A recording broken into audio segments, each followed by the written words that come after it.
Ladies and gentlemen, thank you for gathering here today. I want to speak plainly about a proposal that has suddenly reappeared on the national agenda, cutting the number of parliamentary seats. On its face, the idea of trimming politics to make it leaner can sound sensible. But the way this particular plan is being pushed matters, and that is exactly what concerns me. Reducing only proportional representation seats while leaving single-seat districts untouched is not a neutral reform. It is a change that would reshape who can have a voice in our legislature.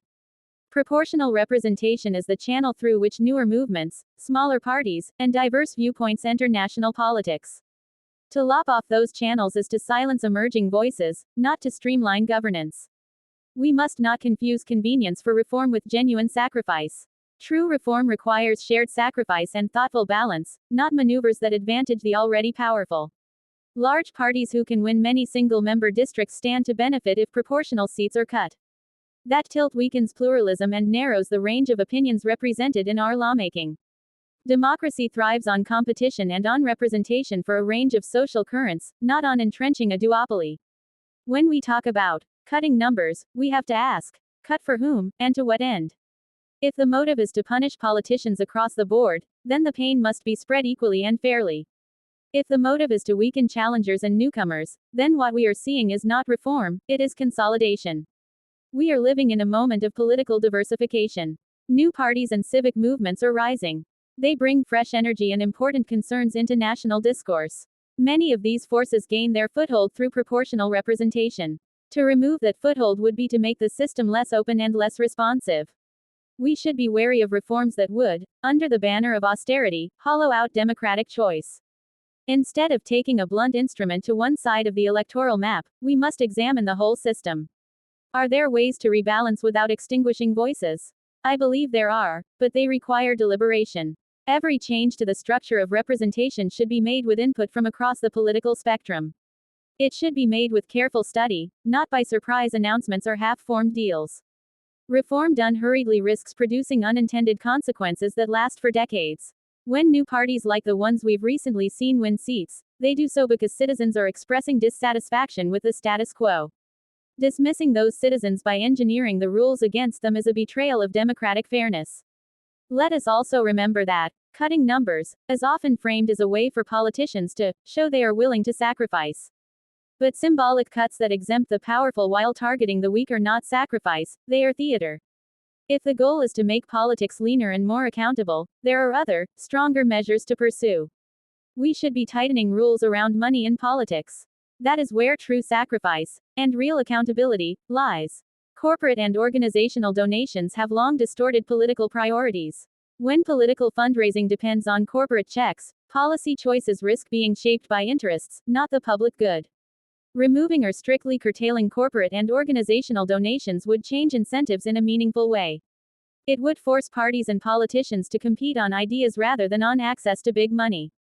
That is the sort of cutting that matters. Cutting the influence of vested interests, not cutting the voices of voters. Citizens deserve to know that when a law is debated, the loudest voices in the room are those of the electorate, not of donors. A ban or strict limitation on corporate donations would help restore trust in our institutions. It would also push parties to cultivate direct connections with voters, through membership, small donations, and grassroots engagement. Those are healthy practices for a democratic party system. They strengthen legitimacy and accountability. We must also strengthen transparency in campaign financing, close loopholes, and enforce penalties for violations. Reform must be comprehensive. Electoral structure, funding rules, and safeguards against manipulation all matter. I reject the notion that cutting seats is the hallmark of bravery in public life. True bravery is cleaning up the system. It is standing up to powerful donors, reforming internal party structures, and opening politics to more participation. We should be creating incentives for collaboration across parties, not incentives for exclusion. A balanced approach to any change in the number of representatives would seek to minimize harm to minority representation. That balance could include proportional adjustments in both single-member and proportional districts, accompanied by safeguards. But the point is this: procedural fairness must come before partisan advantage. If we cannot guarantee fairness, we should not proceed. Period. I will say clearly, I support reform that respects citizens' rights to be represented. I will oppose any maneuver that, in the name of efficiency, silences whole swaths of public opinion. We are a plural society, and our institutions must reflect that pluralism.